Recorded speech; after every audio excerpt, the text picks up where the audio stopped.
Imagine for a second that you are standing in a perfectly dark room. Right, like pitch black. Yeah, totally black.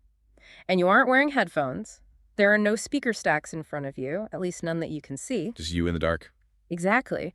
But suddenly, you feel this intense, heavy vibration starting right at the base of your spine. Oh, wow. Yeah. And it travels up through your ribs, literally rattling your chest cavity. You aren't just hearing a tone, You are feeling this massive, invisible wave of kinetic energy. It's crashing directly into your bones. Because it completely bypasses your auditory system. I mean, Yeah. you are actually perceiving the oscillation through your sense of touch long before your brain even processes it as audio. Right. It's music as a blunt force object. And today, we're exploring the source of that force. And it is quite a force. It really is. We are doing a deep dive into a brilliant 2025 retrospective column from Monumental Movement Records -MMR, and we're looking at the Finnish electronic duo Pensonic. Mika Vainio and Ilpo Väisänen. They didn't just write tracks. I mean, they completely dismantled the entire foundation of techno, noise, and minimalism. They really tore it down to the studs. They did. Yeah. Because they treated sound not as a sequence of musical notes, but as like a tactile architectural material. A physical thing? Exactly. They captured the literal moment that electronic components operate, stripping sound down to its absolute bare wire mechanics. Okay, let's unpack this. Because to understand how anyone decides to make music that sounds like an industrial power grid coming online, we have to travel back to the early 1990s in Helsinki, Finland. Right. And the electronic scene in Finland back then was completely detached from the massive globalized club industry that we know today. It was isolated, right? Highly isolated. Helsinki's club culture was quite limited, but that isolation actually bred this fiercely independent underground scene. Like its own little ecosystem. Yeah, very localized ecosystem where industrial music, harsh noise, and DIY audio culture all just sort of cross-pollinated. Which makes sense. I mean, that cold, dark northern isolation, it forces a unique kind of experimentation. Oh, absolutely. You have Mika Vainio, who was already deeply rooted in industrial and noise music. He was leaning heavily into these brutal electrical acoustic experiments. Yeah. And then you have Ilpo Väisänen, who was operating right on the bleeding edge between performance art and DIY electronics. A perfect match, really. So they team up in 1993, and they decide to call themselves Panasonic, spelled exactly like the massive Japanese electronics brand. Yeah, which is just wild. They dropped their debut release under that name in 1994. Bold move. Very bold. But by 1998, the corporate giant Matsushita Electric, the company that actually owns the Panasonic brand, hit them with a massive trademark dispute. And of course they did. Right. So they were legally forced to drop the A from their name. They became Pansonic, two separate words, P-A-N space S-O-N-I-C. Wait, I'm stuck on this. Yeah. They get sued by a multi-billion-dollar multinational corporation. Yep. Usually a trademark dispute like that just buries an underground act in legal fees. It completely destroys their momentum. Oh, it's usually fatal for a small band. Right. How did two guys in a Helsinki basement survive that, let alone use it to get internationally famous? It feels like it should have been a death sentence for their career. Well, it absolutely would be for a traditional pop band. Yeah. But for them, if we connect this to the bigger picture, the lawsuit acted as an unintended global spotlight. Because of the contrast. Exactly, because of the ideological contrast it created. I mean, on one side, you have this globally recognized consumer electronics corporation. They represent the absolute epitome of polished, mass-produced, safe commercialism. And on the other side, you have these rogue mechanics, basically. They built a terrifying custom engine entirely out of scrapyard parts, and then the luxury car company sues them for the garage name. That's a great way to put it. And suddenly the entire world is staring at the scrapyard engine. Yes. The lawsuit perfectly highlighted their anti-commercial ethos. It framed them not just as musicians, but as artistic hackers. Wow. Hackers. Yeah, they viewed consumer electronics not as tools to safely consume, but as hardware to be dismantled, manipulated, and weaponized. And the media loved that, I assume. Oh, the global avant-garde media latched onto that narrative instantly. It drew the eyes of the entire experimental art world right to Helsinki. That is amazing. And that anti-commercial defiance completely dictated their actual studio gear, too. Oh, heavily. It's like if you walked into a typical electronic producer's studio in the 90s, you'd see pristine, expensive banks of Roland or Korg synthesizers. All neatly racked up. Right. But Pansonic's workspace looks like an unhinged electrical engineering lab. Yeah. They almost entirely rejected traditional commercial synths. Yeah, the MMR column details a toolkit built mostly from self-made analog equipment. Oh, made gear. Exactly. We're talking custom DIY noise generators, heavily modified rhythm boxes, and just industrial materials. What kind of materials? Naked amps, random pieces of metal, magnetic coils, just raw stuff. Okay, here's where it gets really interesting. I need to stop and ask how that actually works in practice. Sure. Because you don't just hit a piano key on a magnetic coil to get a nice C major chord, right? No, definitely not. How are they turning a piece of metal and a magnetic coil into a techno beat? Well, they were exploiting the fundamental physics of electromagnetism. Okay. Think about it. A normal speaker cone moves because an electrical current passes through a magnetic coil. That creates a magnetic field that pushes and pulls the cone to vibrate the air. Right, that makes... Exactly. But instead of using a keyboard to trigger a pre-recorded digital sample of a drum, Pansonic would send raw, fluctuating voltage directly into these custom-built circuits. Wait, directly? Yes. They were manipulating the electrical current itself, the literal friction of electrons passing through a wire. It's like staring at a raw, jagged diamond straight out of the earth, rather than a polished, perfectly cut gem in a jewelry store. Exactly. It's the raw material. So when they pulse that voltage sharply, you get a harsh kinetic click or a massive thud. Yep. And when they sustain the voltage, you get this granular, oscillating drone. They're essentially sculpting with live electricity. And because of those tools, their compositions had to rely on incredibly minimal structures. I mean, they weren't writing sweeping melodies. No choruses or verses. Right. They used repeating pulses, minutely fluctuating frequencies, and a very limited number of sound elements per track. But, and this is what I don't get, if the structure is that stripped down, literally just tiny fluctuations in electrical frequency, how did it avoid sounding robotic or artificial, like a broken metronome? Well, pure, unstable analog hardware is inherently chaotic. Chaotic how? Think of a digital computer track, like a digital metronome. It will give you the exact same perfect sterile waveform millions of times in a row without a single deviation. Super precise. Too precise. But an analog circuit is tethered to the physical laws of thermodynamics. Oh, because of the heat. Exactly. As the internal components heat up while they play, the resistance in the wires literally changes. The voltage drifts slightly. So it's more like a human heartbeat? Yes. It keeps a steady rhythm, but the micro-timing between each beat shifts depending on how you're breathing or the temperature of the room. That's a great way to look at it. Those microscopic shifts in the electrical current made the music feel alive. It breathed and mutated. I wasn't programmed. No, it didn't sound programmed at all.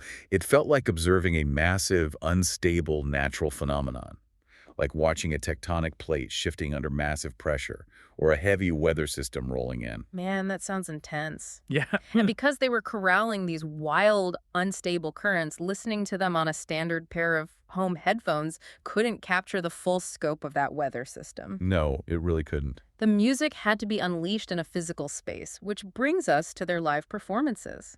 They relied heavily on infrasound. They did. The MMR retrospective notes, they were absolutely obsessed with pushing extreme low frequencies, hovering right around the 20 hertz mark. 20 hertz, wait, that's the absolute floor of human hearing, right? Yes, exactly. You don't really hear a 20 hertz tone. Your eardrums aren't processing it as a recognizable pitch. You're feeling it as a pressure wave hitting your internal organs. Right.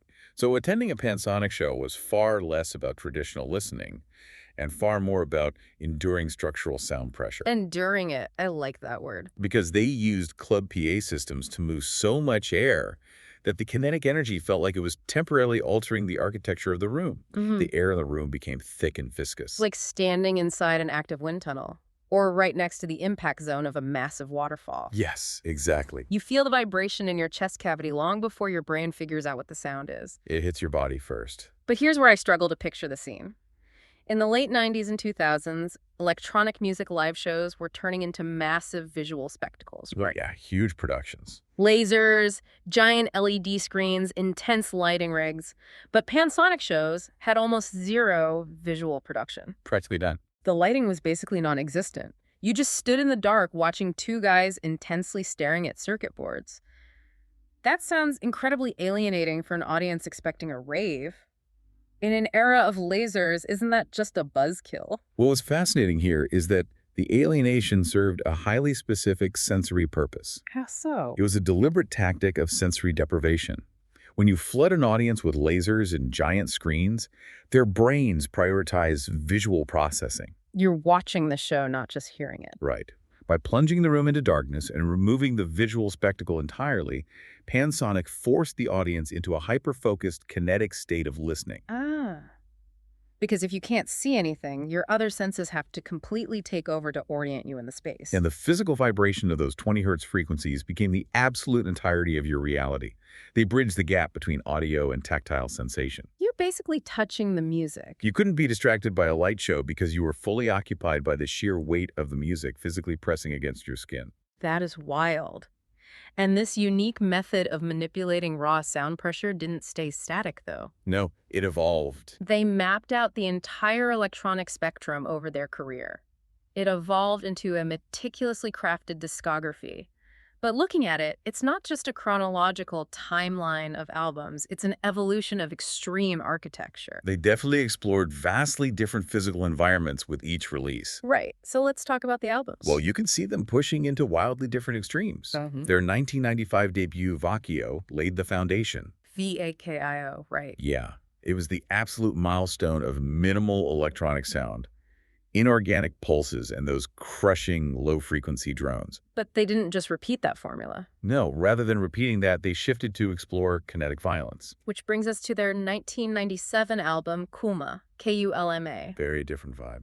It is incredibly aggressive. It leans completely into their industrial roots. It's full of metallic scraping and heavy mechanical rhythms. Right. It feels like being trapped inside a brutalist steel mill. And then they contrast that violence with profound stillness later on. Yeah, the 2001 release, Altapiri. Altapiri introduces this deep, tranquil Nordic ambient space. It still uses that rough, granular noise, right? It does, but there's a vast emptiness to it. It perfectly captures the freezing, expansive silence of the Finnish landscape. Wow, and all of these environmental explorations culminate in 2004 with Kesto, Kesto. Their magnum opus. This is a 4-disc, 234-minute monolith. It's staggering. Really is an endurance test. Disc 1 explores minimal beats. Disc 2 is a pure industrial noise assault. Disc 3 is an intense exploration of silence and drone.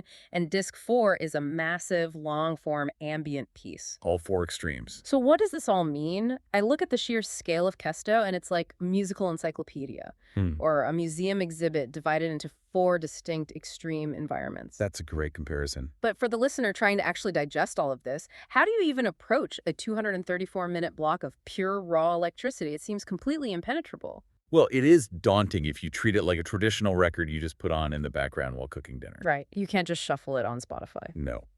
The MMR piece suggests viewing Kesto not as an album to passively consume, but as an architectural space to inhabit. Like stepping into a building. Exactly. Think of it like a massive brutalist museum with 4 distinct, extreme environmental chambers. So you don't just listen to it, you step inside and walk around. Yes. It represents the absolute synthesis of Pansonic's entire philosophy. They were exploring the concepts of time and structure through the absolute minimum units of sound. Just dwelling in the sound. They were testing the listener's endurance, seeing how long you can dwell in a specific sonic architecture before the walls suddenly shift and drop you into a completely different physical space. What's crazy to me is that this uncompromising, extreme architectural approach to sound surprisingly bled into and influenced massive global music movement. Oh, absolutely. Their fingerprints fundamentally altered modern electronic music, specifically Berlin minimal techno. Really? Berlin techno. Yeah. In the late 90s and early 2000s, producers in Berlin, like the people behind the Basic Channel label or Thomas Brinkman, they completely absorbed Pansonic's ethos. But how does a hostile, avant-garde noise experiment translate into club music that people actually want to dance to? Well, By adopting their purity of repetition and their use of extreme sub-bass. Ah, the 20 hertz again. Exactly. Berlin producers saw how Pansonic used those low frequencies to physically move an audience in a dark room. Physically push them. Yes. They took that concept of using kinetic sound pressure rather than complex melodies and applied it to a four-on-the-floor techno kick drum. Oh, that makes total sense. They learned how to create incredibly deep hypnotic grooves out of absolute minimalism, moving the bodies on the dance floor using just the physical weight of the bass. It's like salt in cooking. Salt. Yeah, you might not eat a spoonful of raw salt on its own. Like, you might not listen to an hour of pure noise. But a pinch of it fundamentally changes the flavor of the entire dish. That is a perfect analogy. A pinch of Pansonic changed minimal techno forever. It did. And then you have their cross-pollination with the other extreme, the legendary Japanese noise scene. Right, they collaborated a lot. Frequently, with noise pioneers like Merzbow, they pushed each other to see how far sound design could go before it simply collapsed into pure static. And didn't they impact fine art too? Yes, major impact on modern sound art. Within the fine art world, they established the framework for treating electronic sound as a physical phenomenon to be sculpted in a gallery space. Man. So they released their final album, Gravitoni, in 2010. And the source notes, it genuinely feels like it possesses its own gravitational pull. It's incredibly dense. Heavy. And then they went on hiatus after that. Mika Vainio actually continued exploring those microscopic units of sound in his solo project 8. Up until his passing in 2017. Right, which effectively ended Pansonic but really cemented their legacy. But why did a sound so deliberately anti-commercial and abrasive end up becoming the backbone for so many different genres of modern music? Well, this raises an important question about modern music production. Right. Because as music technology rapidly advanced, people started losing the plot a bit. In a world of increasingly complex digital music software, where a producer can open a laptop and load up 1,000 perfectly polished digital synths with one click. Music can start to feel weightless. And disposable. Yeah. Pansonic reminded everyone of the root foundation, the literal vibration of the circuit itself. So by stripping everything away, the digital presets, the melodies, the lasers, they didn't just simplify music. Yeah, they expanded the possibilities of what sound could physically do. They proved that sound has mass. Exactly. Well, we've tracked an incredible journey today. We started in a cold Finnish underground with two guys hacking DIY analog gear. The scrapyard engine. Right. We watched them survive a corporate trademark dispute, turning that massive spotlight into a platform for their uncompromising vision. Weaponizing the spotlight. Exactly. We explored how they use low frequencies to turn live shows into sensory deprivation tanks, and how they built vast architectural environments out of fluctuating currents with albums like Kesto. A 234-minute monument. And ultimately, we saw how that physical, vibrating sound became the backbone of modern experimental music. In our modern era of constant digital overload and polished media, Pansonic offers a masterclass in the power of radical minimalism. They prove that to find the raw truth of a medium, sometimes you just have to look at the bare wires. And that leaves us with a thought I'd love for you to carry with you today. Let's hear it. Pansonic proved that invisible forces like electricity can be turned into a physical architectural experience just by stripping away the filters. Removing the polish. Right. So what other invisible systems or forces in your daily life could be completely redefined if you just removed all the polished interfaces and looked directly at the raw mechanics underneath? That is a fascinating thought to end on. Keep digging beneath the surface, everyone.